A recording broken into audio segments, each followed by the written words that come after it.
The spirit of going far together is at the heart of today's STC call. We're going to talk about 2026 to 2030 is the new STC call. And this agreement from 1996 goes beyond supporting excellent research. It strengthens what my colleague Kagiso, where are you?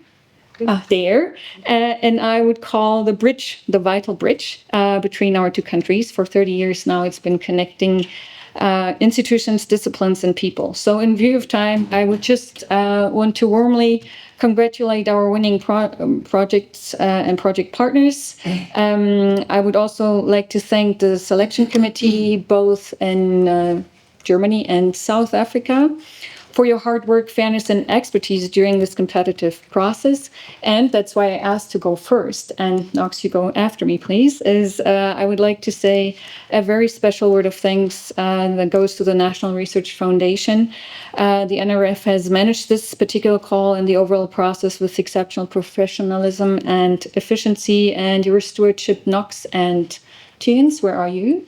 And colleagues, from design and implementation of the call to the coordination with our South African and German partners has greatly contributed to the success of the program, and we're sincerely grateful. More especially for addressing societal challenges like enabling delivery of healthcare using digital technologies, or how you can use connectivity to provide intelligence in applications such as smart agriculture, etc.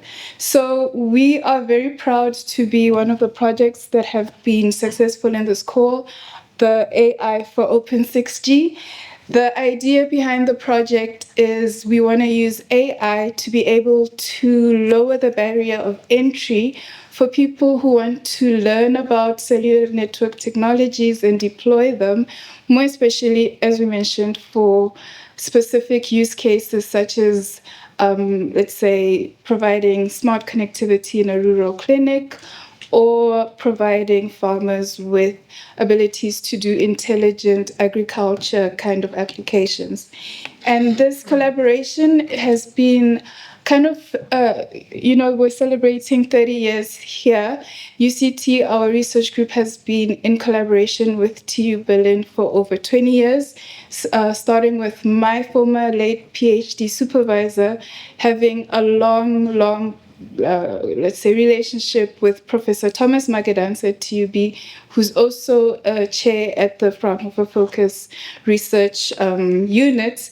And in this project, we are working as well with the University of Limpopo in the computer science department, where we're going to actually pilot our smart agriculture open cellular network at their premises.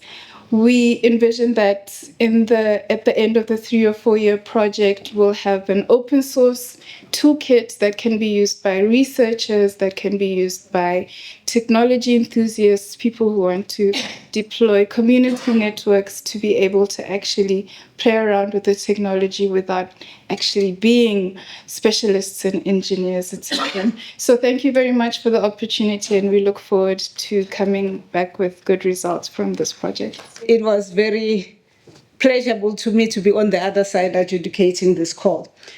So I will follow up on also some of the comments on especially on this call that we're announcing, on what Dr. Ngango had pointed out, how the NRF is trying to make sure that our researchers connect with society. So this call, actually, we fondly call it AI for society. So yes, of course, we followed the trend, launch a call on AI, but specifically, we didn't want people to build new models of large language models.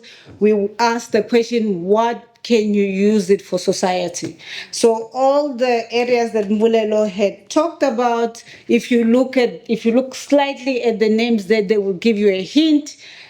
Some of the projects are in agriculture, so it's application of AI in agriculture. Some is earth observation, some is health. So we really try to spend as many areas as we can where they apply AI for society, not to build a new large language model.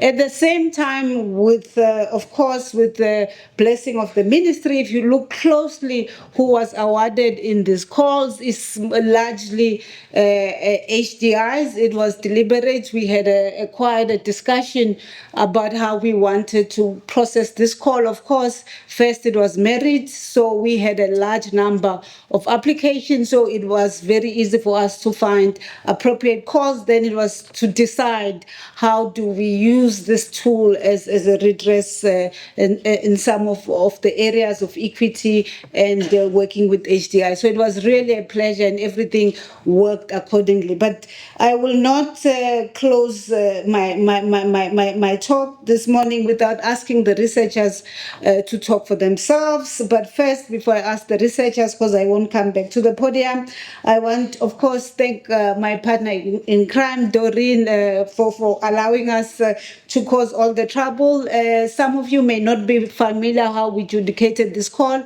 We use what is called the lead agency. So the NRF carried all the applications were done with us. So there was no application done in Germany. We adjudicated the call. So the ministry had to accept our decision from the NRF. We didn't make reviews and come together. We dealt with this, which we do this, it allows trust, but it also saves resources instead of having two parallel processes. So it was a pleasure working using this process.